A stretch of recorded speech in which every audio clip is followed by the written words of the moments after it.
Welcome everyone to our discussion about the Restaurant Revitalization Grant. We are so happy to have you here with us today. My name is Tuesday Knight. I am the president and CEO of SAGE, San Antonio for Growth on the East Side. We are excited to bring you this opportunity, and please make sure that you watch this in its entirety because we are going to go through how to apply and what you need for the Restaurant Revitalization Grant. So please bear with us as we go through a few updates first. So first, let me start with talking about SAGE. So SAGE is San Antonio for Growth on the East Side. We are a standalone 501c3. We are an organization that focuses on economic development, housing, community engagement, and of course, workforce and economic development through education and workforce. So we are really trying to make sure that we get all of this information out to you. And as opportunities like this come about, we want to make sure that you get those. So again, more information about SAGE, and please make sure that you follow us on any of these platforms that are listed, or sign up for our newsletter, which comes out every Wednesday and has a lot of information about these grants, funding opportunities, volunteer opportunities, and so much more. So with that, I'm going to go ahead and get started. Now, again, my name is Tuesday Knight. Russell LeDay is our CFO here, and he will be going through all of the information. But before we even get started, we need to talk about who can apply for this grant. Now, eligible entities that have experienced pandemic-related revenue losses. If you are not in this list, you cannot apply for this grant. So take a second, look over this list and make sure that you qualify. And if the answer is yes, then we're going to go to the next step. And the next step includes, what does that look like? There were a lot of things that happened in 2020. And so this grant actually has 3 different types of applications that they're reviewing. Again, this is a priority application right now. It is going to open up to the guys that are the big restaurants on May 24th. And so we have until May 23rd to get priority for this application. So with that, let's look at if you do apply and how that will apply for you. So restaurant owners that were open before 2020, these are the documents that you are going to need. There's also restaurants in a different category for applicants of restaurants that were in 2020 that opened in 2020. So if you were not operating prior to 2020, you would be in this category. And with that, you need to make sure that you're looking at which one you are, because they're going to ask for different types of documents. And then lastly, you're going to see here that owners of a brew pub, tasting room, tap room, brewery, they have different documents. So this will be in the recording. So make sure that you review these and make sure that you're not doing your application in vain. With that, we are going to turn it over and we're going to do a walkthrough of the actual applications, and Russell LeDay will be going over those. We do have some questions that we are anticipating from our attendees, so we'll be answering those questions as well. Again, if you are applying for this grant, you need to make sure that you have those qualifications that we listed, but also make sure that you listen to the walkthrough so that we make sure that you submit your application. We've heard from SBA that they are really funding these pretty fast. So we want to make sure that we utilize that priority and get those applications in.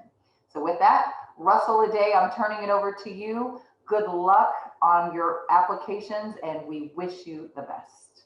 Russell? Thanks, Tuesday, and greetings to everyone. We are glad to have this opportunity to share with you information that we trusted you would take advantage of what's available to you as a restaurant owner here in San Antonio. So we will go through the application, and please, if you have any questions, there's an opportunity to go to the chat and put your question in, and we will answer those questions at the end of the presentation. Okay, the first thing, and Tuesday's talked about who's eligible and the process that we'll be looking at. So the first thing, there are a couple of questions that the answer must be no to all questions in order to be eligible for this particular grant. And the questions in section 1 are all listed there. Are you a state or local government? No. As of March 13th, 20, this basically talks about your locations. Cannot have more than 20 locations. So if the answer is yes, that means that you do not qualify for this grant. And so you read through all of these. If any of these apply to you, you do not qualify for this grant. So again, all of these must be no. We'll move on to the next one. Priority, as Tuesday mentioned earlier, that women-owned, veteran-owned, and socially or economically disadvantaged individuals that are 51% ownership of the business will have priority, and that's through through May 23rd. After May 23rd, you can still apply until the deadline. However, businesses that fall in other categories will have opportunity to apply as well. So you want to get it in by the 23rd. And so here there's questions regarding your franchise as well as bankruptcy. We'll move to the next one.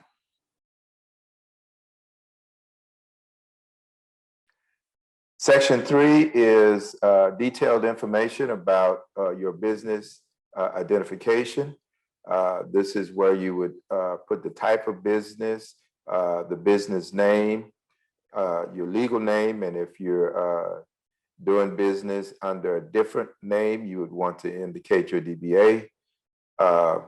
You would want to indicate who's applying, and we would trust that it would be the principal owner. If you have an EIN number for the business, you would want to put that in this category. If you do not have an EIN, this is where you would put your Social Security number. Okay, and make certain you have the complete, correct business address. The business details continue with Section 5, talks about your affiliated businesses, and this just area just kind of deals with whether or not you are affiliated with a larger holding entity.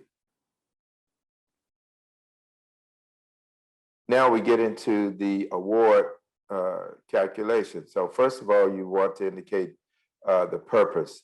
How do you plan to spend the funds? And these are some options. You could select all that apply. So there's not a limit. If you want to spend it all on payroll or all on rent, you can do that. Or you can spend it on all of those categories. So all that apply to you, please check the appropriate ones. If you receive the PP loan, you would want to provide that loan number and the amount that you received. That's if you got the first round as well as the second round. So both rounds information are required. And any additional PP loans that you may have received through any other means, maybe a different business name, you'd want to indicate that as well. Okay, the award calculation continues on the next page of the application. And here are the different ways how your award will be calculated. The first one deals with businesses that were in operation on or before January 1, 2019. Secondly, you'll be looking at businesses that was partially open in 2019 and continued to operate through 2020. The third one deals with those businesses that that's operated since January 1, 2020, which means it didn't operate at all during 2019. And then the fourth area deals with, you have multiple restaurants, and we'll be looking at also the different times during those operated and the dollar amount that was funded. Now, please understand that the maximum is $5 million per location and $10 million per business. So here's where you would put information as to how it would be calculated. It's required that you would put in your 2019 gross receipts. If you were to not operate in 2019, that's not going to populate. So once you click on one of those tables, it's going to populate the information that you would need to provide. So in this particular example, 2019 gross receipts, 2020 gross receipts, and then the number of locations. And once you fill that in, it's going to calculate the award amount. Now, please note, do not include funds received for your PPP loan, as well as any funds received for EIDL. Okay, the next page deals with your deposit information. You want to make certain that you provide the accurate information as to where you want the funds to be deposited, because if the information is incorrect, that's going to delay you receiving the funds. You will also need to provide 3 months of bank statements, your most current month. So since we're in May, you'll be looking at April, March, and February of 2021 bank statements. You would need to upload those, and it should be for the account that you want the funds to be deposited to. Okay, we can move to the next one. So this is just more information about your deposit account. And we can move on. And this is where you would actually enter the information, the bank name, your account number, your routing number, and what type of account is it, whether it's checking or savings, what have you. This information should and must equal the information that you provided from the bank statements. Okay, now we'll look at supporting documents that you would need to upload. You would need to upload your 2019 tax return. Then you would need to upload one of the 3 items that's listed: your 2020 tax return, your point of sales report, if you have not completed your your 2020 tax return, and your internally or externally prepared financial statements, which would be your income statement or profit and loss statement. This would basically verify the information that you provided, indicating your 2020 gross receipts. Your 2019 tax return will verify your 2019 gross receipts. And then, as I indicated earlier, this is where you would also upload your 3 months of bank statements, and that would be the 3 most current months of the bank account where you want the funds deposited to. Next, we want to deal with the authorized owner. And this information would need to be inputted for the owner and the percentage of their ownership. It's very important that an email is provided and the social security number of the owner. And if the owner, even if you're a sole proprietor, when you get to this section, you still would need to complete this section and provide the social security number. Okay, we'll go to the next one. And this is just a continuation of the owner information. This is where your percentage of ownership will be. the type of business, the date of operation, all of those, that information that is populates for you to provide. The amount of the award will automatically show there, so you will not need to input that, and that's determined based upon your calculation from the information that you provided. And this is just a verification that this is where it's going to go to this particular account, which should be what you've indicated earlier. If it is not accurate, you have the opportunity to go back and make any corrections or adjustments that you would need to do. So at this point, you want to make certain, you want to go back and review your application to make certain that all your information is accurate and correct to the best of your knowledge. And once you've done that, you press the sign and submit application, and off you go. And so just some of the things that we want to remind you of is that once you submit this application, you cannot go back and make any changes to it.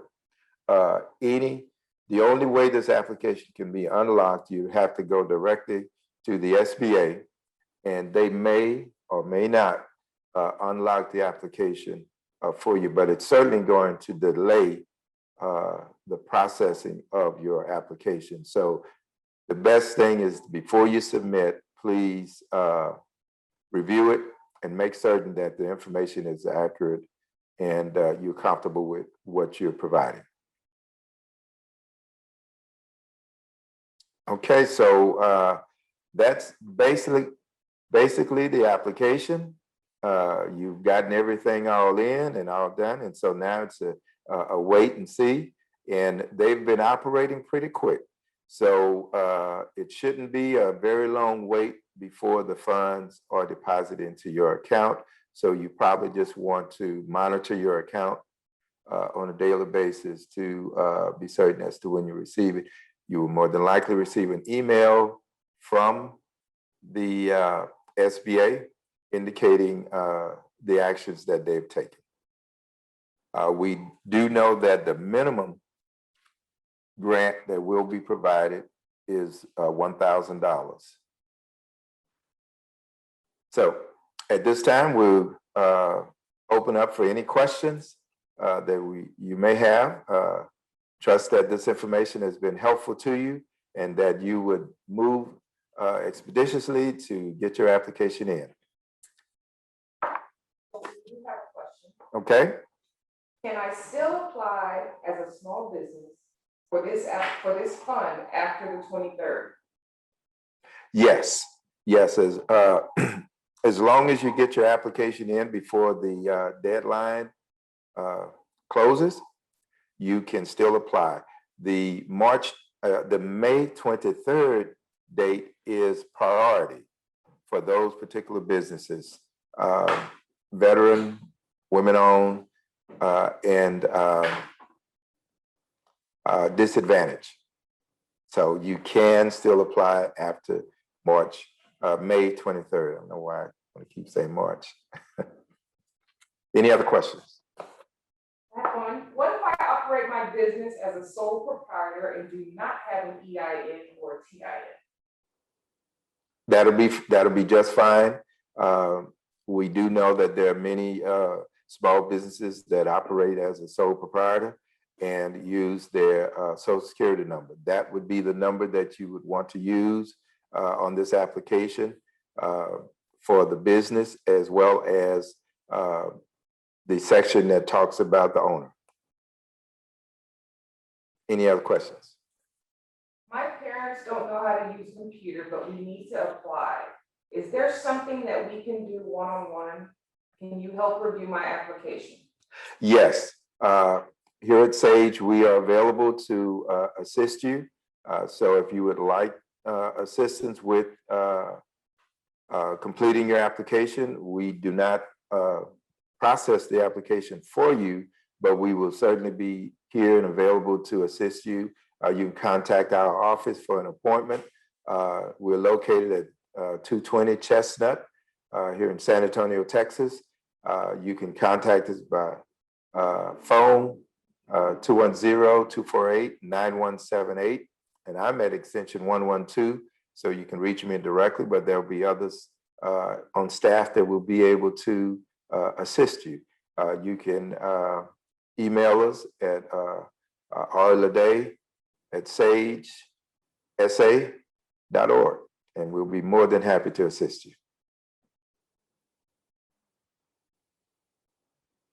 Any other questions?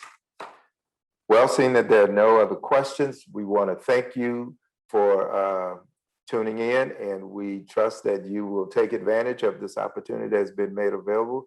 And please know that SAGE is always here to assist the small businesses for the east side of San Antonio.